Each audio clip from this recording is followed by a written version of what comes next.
Bom dia, mais uma manhã com Deus, priorizando a palavra de Deus. E nesta manhã do dia 20 de outubro, nós vamos meditar de Mateus, do capítulo 12 ao capítulo 15. E que a paz do Senhor encha o teu coração nesta manhã. Jesus é o Senhor do sábado. Devido às tradições daquela época, Jesus sempre era questionado pelos saduceus, pelos fariseus, religiosos da época, não é? E aqui, por aquele tempo, em dia de sábado, passou Jesus pelas searas. Ora, estando os seus discípulos com fome, entraram para colher espigas e comer, porque isso era permitido, segundo a lei, né? Segundo a Torá, está lá em Deuteronômio 23, 25.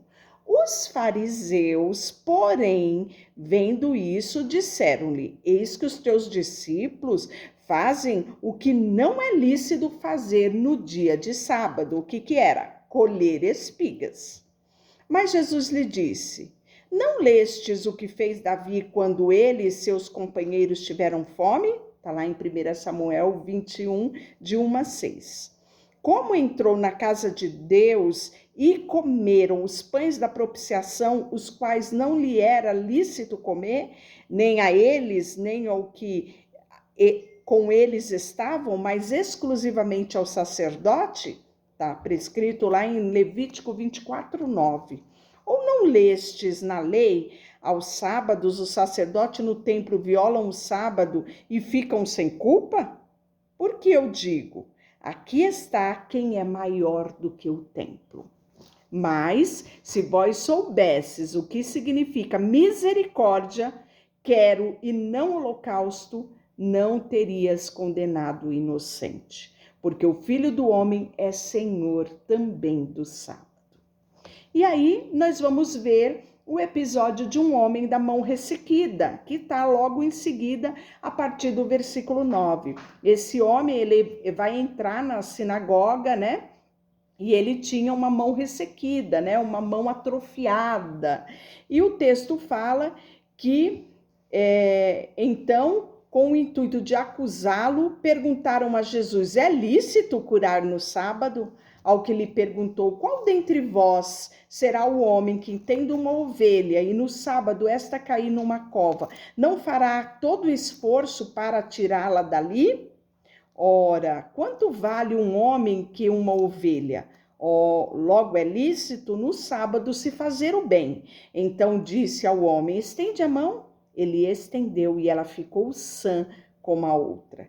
Retirando-se, porém, os fariseus conspiraram contra ele e sobre como lhe tiraria a vida.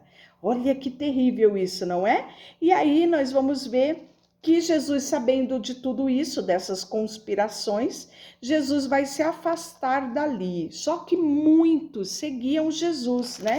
E ele ia curando as pessoas.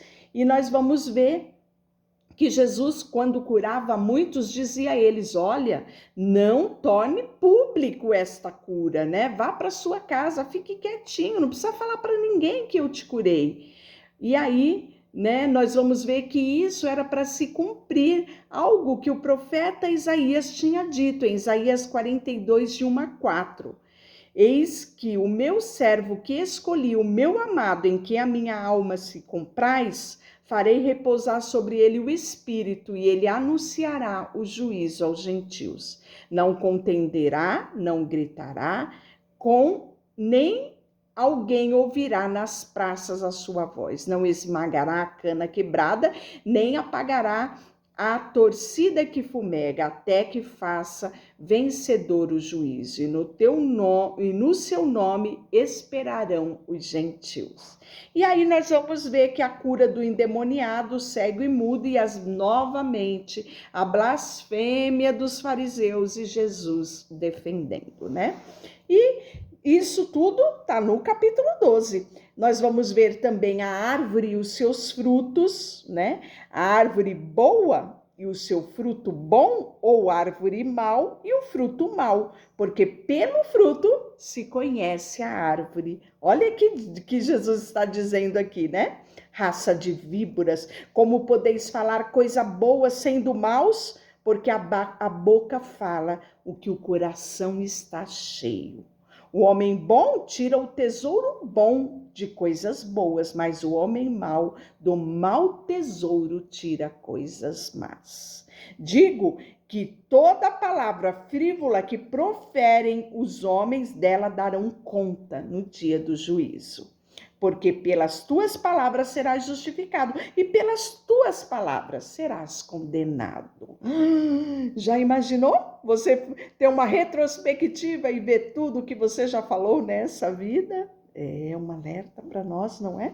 Tiago fala que da nossa boca, da nossa língua, profete bênçãos e maldições.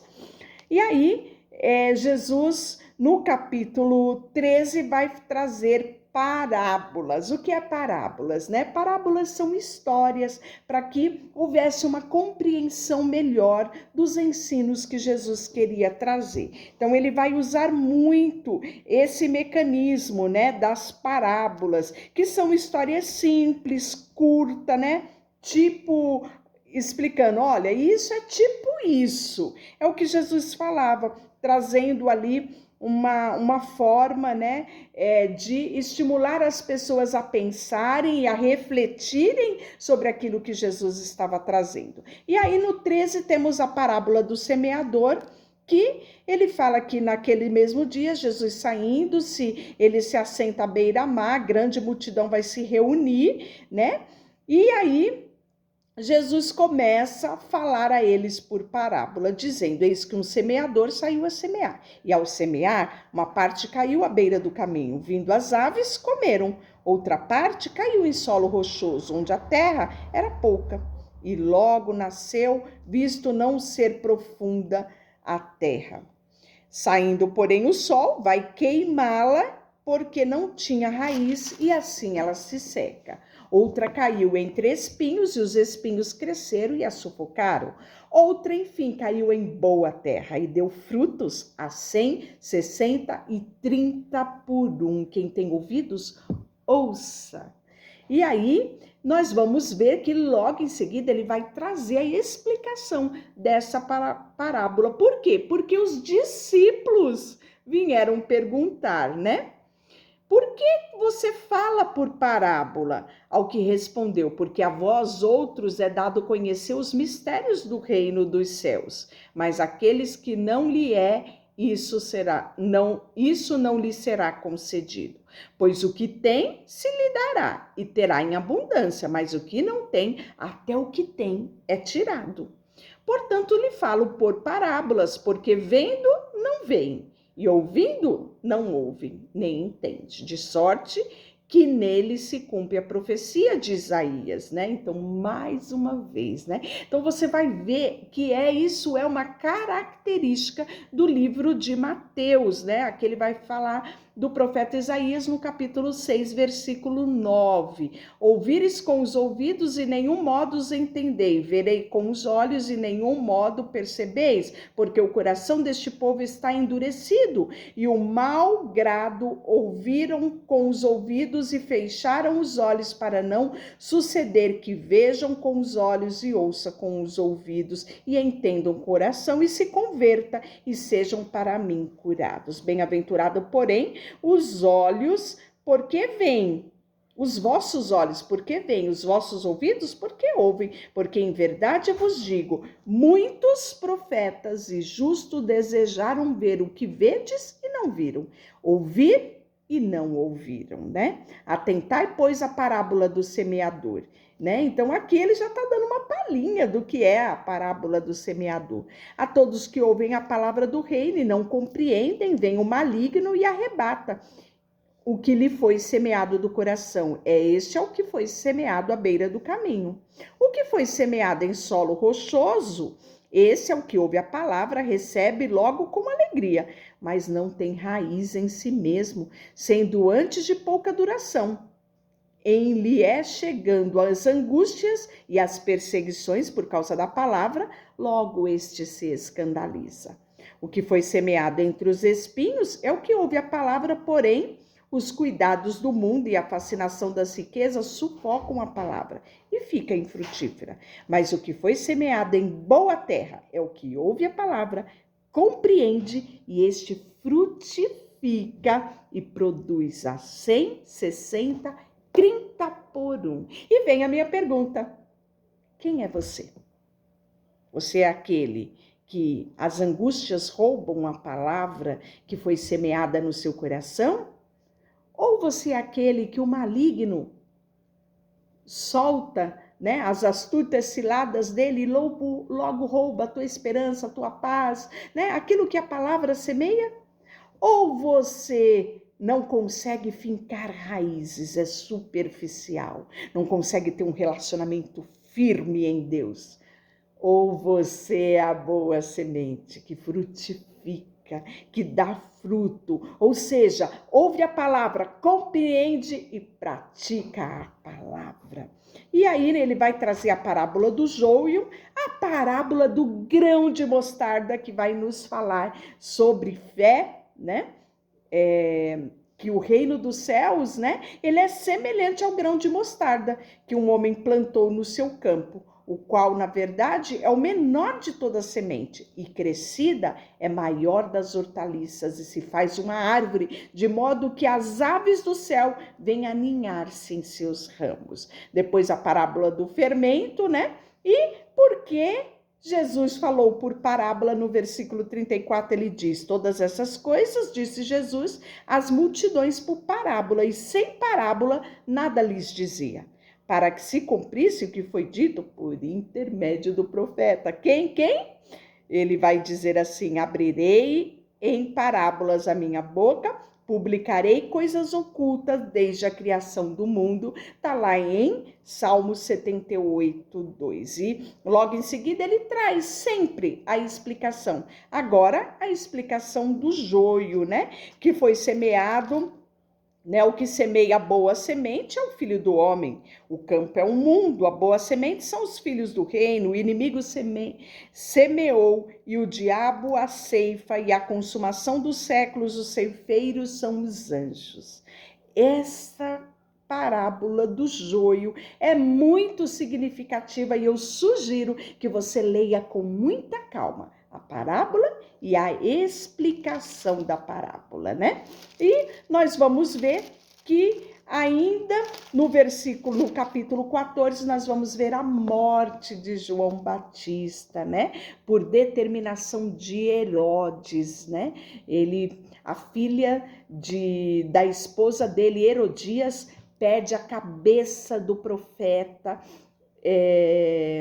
porque ele defrauda, ele aponta o dedo e denuncia o pecado de Herodes, que casou com a própria cunhada. E aí ela vai e pede para a filha, né, que alcança o favor de Herodes quando dança e agrada Herodes, e aí a menina pede a cabeça de João Batista, e nós vamos ver que a cabeça de João Batista é trazida num prato, né? E dado à jovem que levou a sua mãe. Olha que sinistro isso, não é?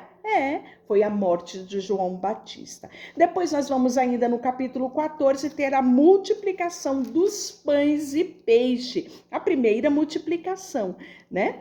Jesus andando sobre o mar na vigília da noite, né? E os discípulos apavorados pensando que era um fantasma, né? E aí Jesus diz para ele que eles não deveriam ter medo, que eles deveriam ter ânimo, não temesse. E Pedro, cheio de ousadia, desce do barco e anda sobre as águas. Isso mesmo. Dê uma olhada no texto bíblico aqui, né? Então, muitas coisas nós temos aqui para meditar. Infelizmente, não temos como falar passo por passo, mas eu quero que você se delicie com a palavra de Deus e o seu coração seja cheio de fé e ousadia e intrepidez, para que a tua fé em Deus seja fortalecida fortalecida e o teu relacionamento com Ele cresça. Vamos orar? Senhor, nesta manhã, colocamos diante de Ti o nosso coração, pedimos que estas palavras frutifiquem em nosso coração.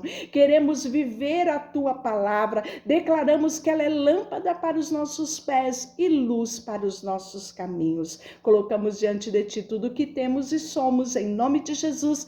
Amém. Deus te abençoe.